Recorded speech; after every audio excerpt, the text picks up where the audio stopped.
to the Indian Newslink podcast.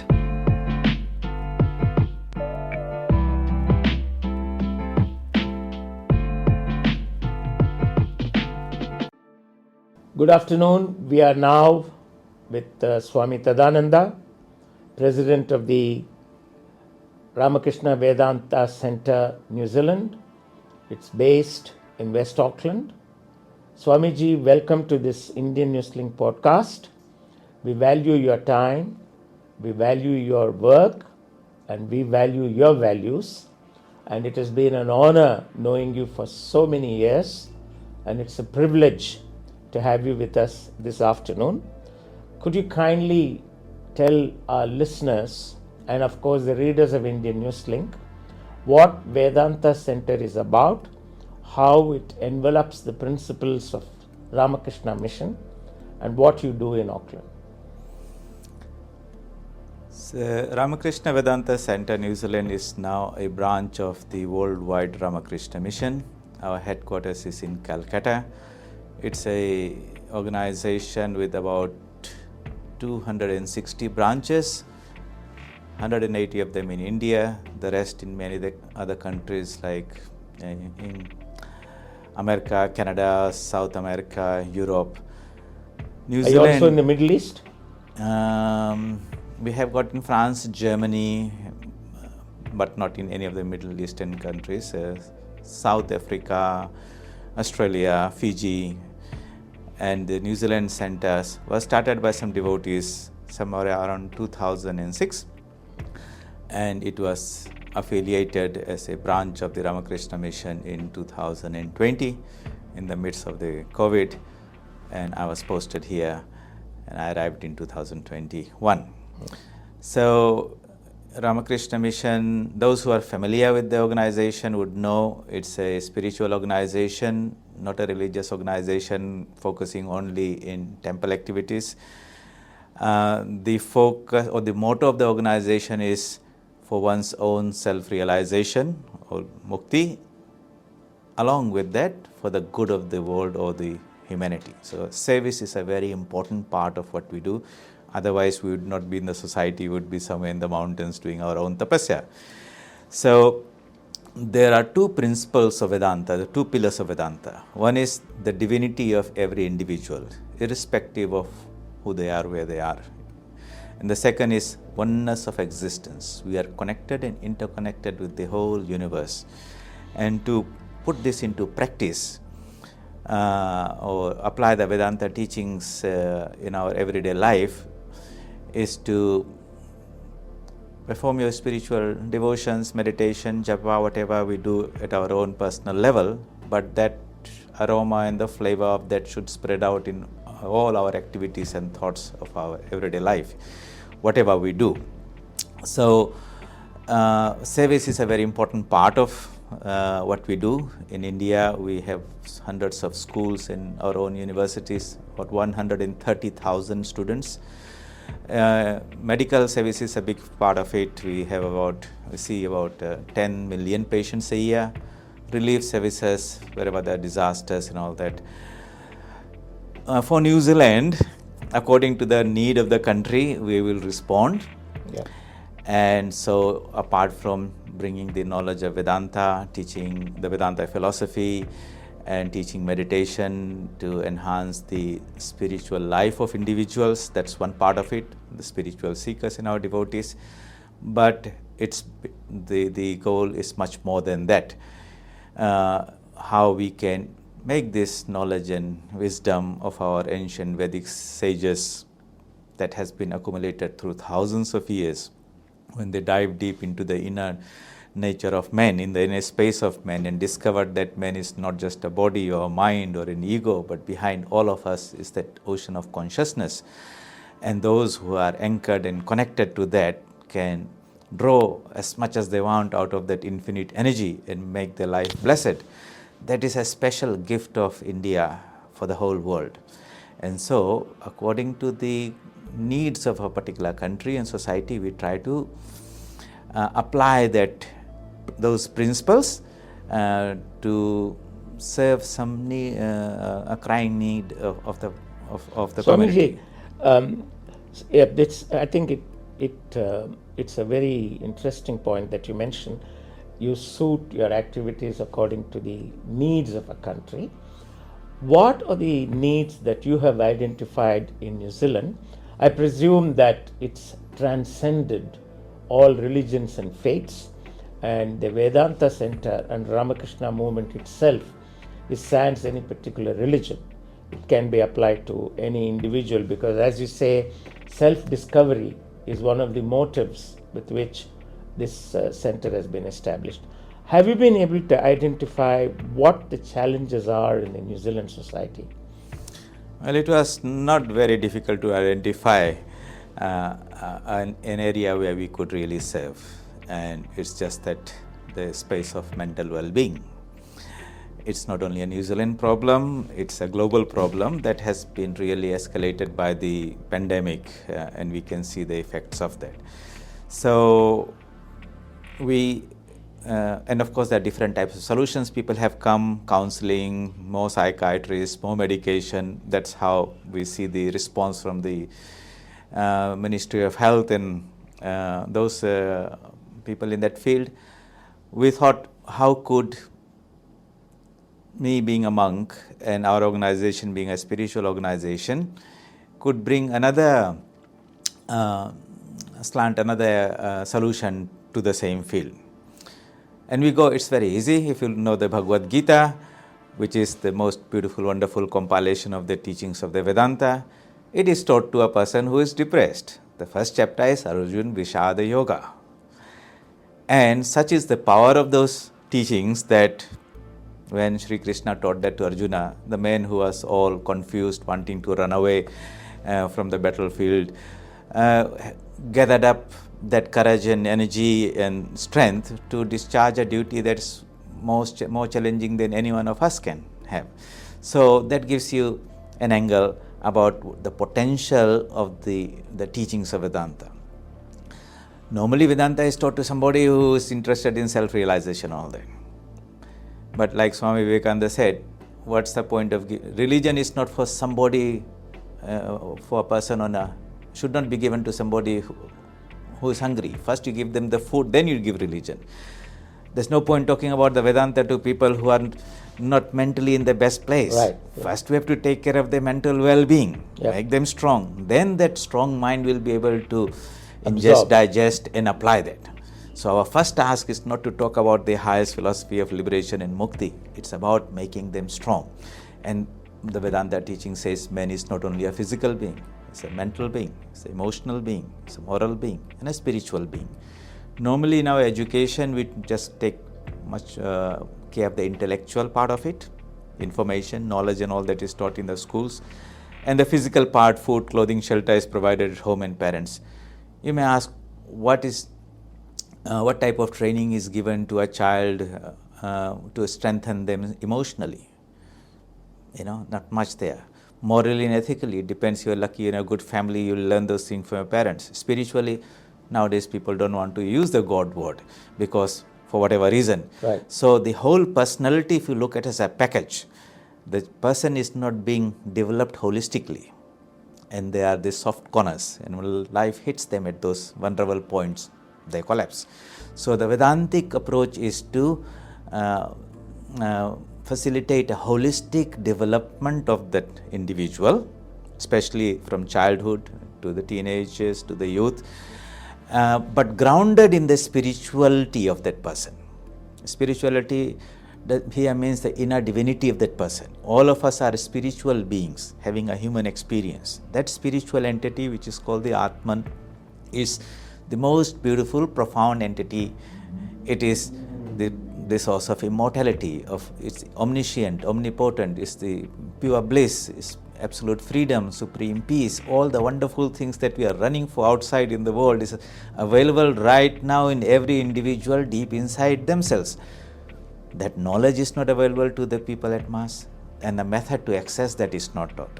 So our approach is to impart those Vedanta teachings in a very simple way, without any flavor of religion or anything. Whatever we are, If somebody is a Christian, let him be a better Christian. If somebody is a Muslim, let him be a better Muslim. If somebody does not believe in God, that's fine. Does he believe in himself or not? That is enough.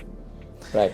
And so that knowledge builds that self-respect, self-esteem. I don't have what I am does not depend on what the world thinks of me. And it's my own spiritual power that's available to me. And the second part comes on how do we make it available or experienced by that particular person. And that's where we design the meditation techniques for somebody to practice and discover. It's learning by doing rather than learning by instruction. And in a simple way, that person should be able to say, I feel good about it. I am feeling calmer. I feel better about myself. I can enter some deep space in myself where the world cannot intrude and disturb me. I can feel that peace. That's a starting point. And then we guide them until it becomes a natural life-saving skill for them. And then they apply it wherever they go. Morning and evening they can meditate to develop their own spiritual life. But if he has got better concentration, calmness of mind, he's a better doctor, engineer, whatever you are. And that's why this is so important. And it has to be delivered in a systematic way so that we can reach out to people. Swamiji, we discussed with you about the power of meditation and perhaps the need for it now. But I remember what Dr. Radhakrishnan once said, who was, as you know, one of the greatest philosophers of India. He said, we live in a troubled, turmoil, turbulent world, a world of guided missiles and misguided men. So spirituality is good when the mind is at peace. If the mind is not at peace, how do we achieve that level of peace? And how do we instill or prepare the young minds to accept the benefits of meditation and how to practice? So this is, I think, an issue that you would like to discuss. How do we begin with the beginners, like the young people? Well, the earlier we start in our experience, the easier it is. The mind of the child is not so scattered. As we grow, the mind spreads out and it's difficult to gather that dispersed mind and focus. It's like clay, when it is soft, you can give any shape to it. Later on, as it hardens by the troubles of life, gets baked in this world, it's difficult to give it a new shape. And you might be surprised, and this has been my particular experience because we have been teaching meditation to students in high schools. That's why we started in Fiji, but we took it to a primary school. And my experience was, to my surprise, the best results came from the prep and grade 1 students. It's just about going down to the level without too much theory, without all this hi-fi instruction, but giving them the guidance for them to feel. It's not something of the head, it's something of the heart. Right. Okay, and we teach them how to connect their mind and heart to the deeper aspect of their being. And that's the magic of it. So it's not so difficult as people might think. We don't need to read all the scriptures, all those things. That is later if you want to know the science and philosophy. But the real practice of it is simple, learning how to sit down, learning how to breathe properly, how to connect with and wish everyone, but then directing that mind within yourself. And we have developed pretty good guided meditation techniques by which if you give 5 minutes or 10 minutes every day, morning and evening, that much probably alone is necessary to give a rudder to your day life, and you'll find that you are in a bit more control about whatever you're doing. Right. Because every word I speak, every action that I do is really controlled by the mind. And if you look inside, in the mind space, there's so many thoughts and ideas. The outside world is constantly impinging on us through the 5 senses and social media and everything, and creating a turmoil that's even worse. And if the mind is in such turbulent state, They are not able to make the right decisions at the right time. They are influenced by all the forces outside. They are not able to maintain their own willpower and achieve a particular goal. So it's about mind management techniques. That would be a better word if I would like to say. Do you do that here in this center? We teach them to our devotees who come. Okay. Individuals who come who want to learn, we teach them through that.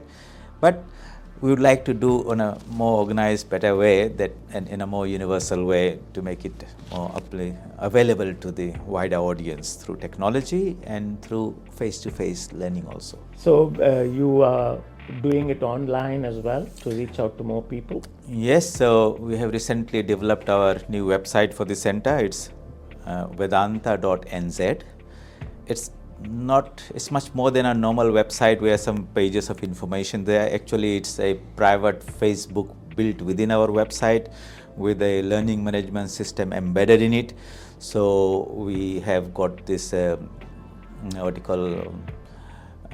study circles, group study circles. Right now we are having classes on the Bhagavad Gita and Kashmir Shaivism, online retreat materials. We have starting to develop online courses for people who can come at any time and go through that in their own systematic way, rather than coming late and then missing out type of thing, and sort of giving them the freedom to learn, consume, and understand what meditation and this Vedanta philosophy is. At some point they would like to say, how do I apply that in my everyday life? How do I meditate? So meditation is good when you're doing in your 10-15 minutes in the morning and evening, but the rest of the day you are out in this world, workplace, and under a lot of pressure. How do you maintain your cool, your balance, your poise in the situation? That is real, where anxiety, stress and all those things happen. So what is the philosophy of life by which you can look at all those things and keep your head above the water and balance? So it's not only meditation, but it's Vedanta philosophy, a philosophy of life each one has to have. And then the world is the gymnasium in which we go and do these exercises and we do become strong. It's not a problem that we want to avoid. So we try to give a reorientation, a new perspective of life and why we are here, where even the hardships and difficulties are understood to be something that will make us stronger. It's going to the gymnasium. You get sore, but strength comes out of that. So so it's about balancing that, and then people can take it and utilize that and see how they go. Swamiji, we would like to engage with you from time to time on these, and also see how we can bring the benefits of your knowledge and your application of spirituality and meditation. There are three specific areas in which we are working now in Indian News Link.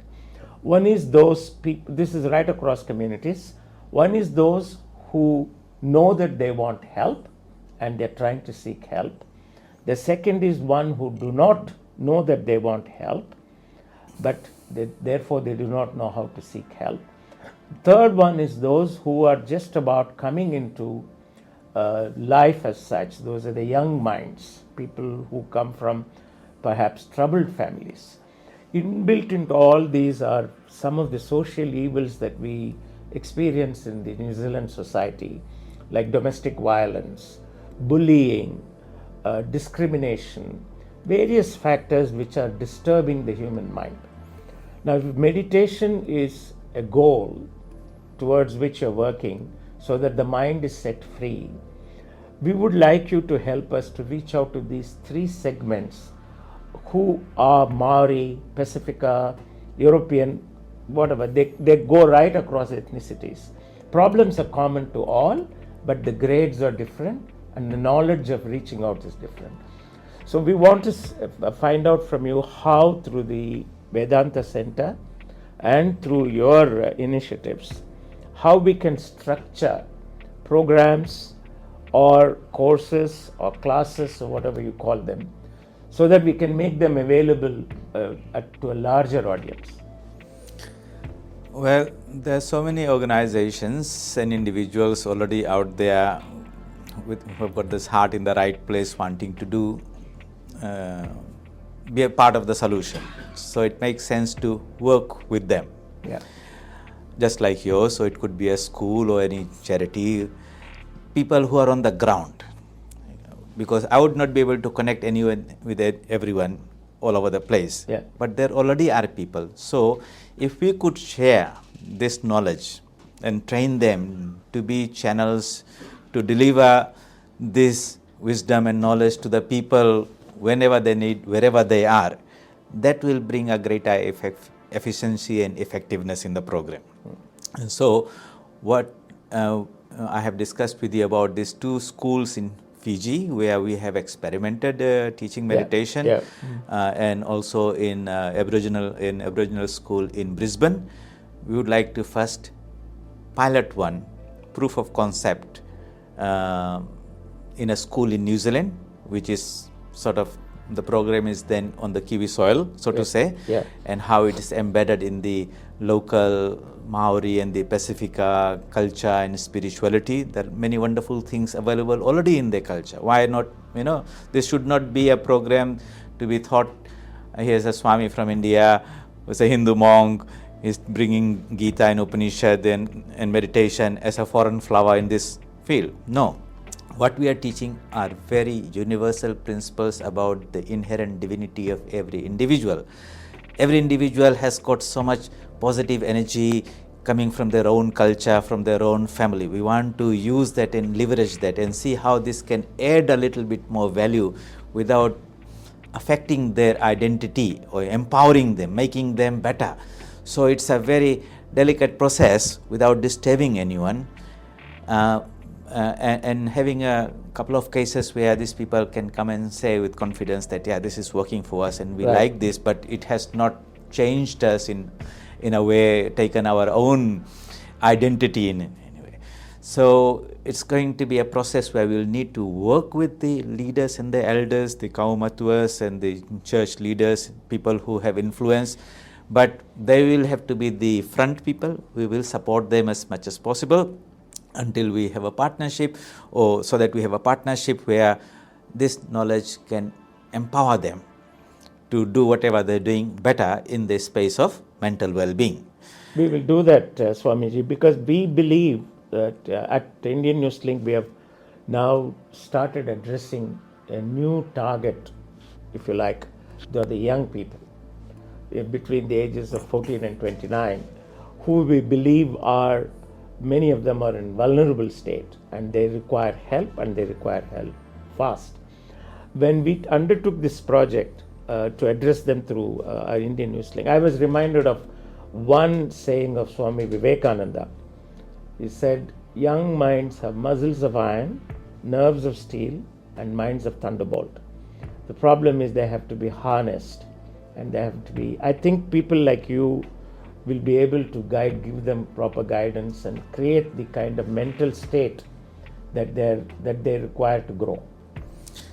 You see, there's a famous saying of Swami Vivekananda. After traveling around the whole world, meeting people from the whole spectrum of societies, in his last days he said, my faith is in the younger generation, the modern generation. Out of them will come the lions who will solve the problems. And so, and that he would have said after a lot of thought and experience. And so we should not see the young generation as a problem, whatever they are. They are the solution. What I find sometimes is that we do not trust them enough. Elders, teachers, curriculum designers, everyone thinks that they know the best, and these children will simply learn and follow. You ask any youngster, do you think your parents understand you well? And he says no. Very few, 1 out of 10 might say. Why is that a child says like that? Why are we not listening to them? Can we talk to them? Explain to us what's wrong in our understanding. That's the first step. We have to make them partners to the solution, not, and they maybe formulate the solution. They understand the problems in the circle among the colleagues better than the so-called specialists and, consultants and experts there. If the experts understood it better, this problem would have been solved a long time back. The fact that it is not getting solved, that means we are off the track and we probably are a bit adamant in not wanting to listen to them. So my solution is to listen to these guys. I'll give you an example. We're talking about this mental well-being with a group of people. There are doctors, there are lawyers and all those people. Everyone is thinking we should go to this minister or some expert or this and that. There was a 10-year-old boy sitting there. So I asked him, okay, asked everyone to let's keep quiet and listen to this guy. And everyone was so surprised when he said that, what are you all talking about? That's what we've been hearing from our teachers and our principals. They all tell this world is very tough. You have to be strong, you have to be resilient, you have to be this, you have to be that. But no one is telling me how to become resilient. You see? And everyone was just simply became quiet. Now that type of feedback is important. Swamiji, we've come to the end of this particular podcast. We will have many more sessions with you. Would you like to give us a concluding statement? Well, this mental well-being is almost like a crisis. And we can't be sleeping and snoring away and casually saying we'll do something today and tomorrow and slowly. It will keep on escalating and there will be too many other problems in there. So there has to be a sense of priority attached to it. It should not be something too much of an intellectual thing. Those who very strongly feel, passionately feel that I would like to be part of the solution. I think those are the people that will form part of the team that will drive this initiative. So if there are people out there who really genuinely feel that they would like to be part of a solution through this, please feel most welcome to get in touch with us.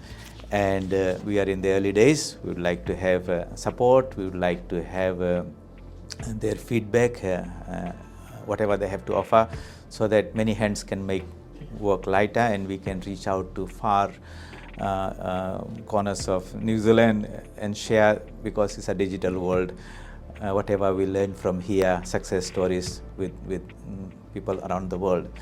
The rest of the thing flows. We don't need to go into the details, have the broad plan, details will come out and we'll just Thank you. Thank you, Swamiji. We look forward to working with you in achieving the objectives and towards a better society in New Zealand. Thank you for your time and your knowledge. Thank you, Venkat, and we look forward to having more sessions and developing these ideas and being of some good service to the people of New Zealand. Thank you. Thank you.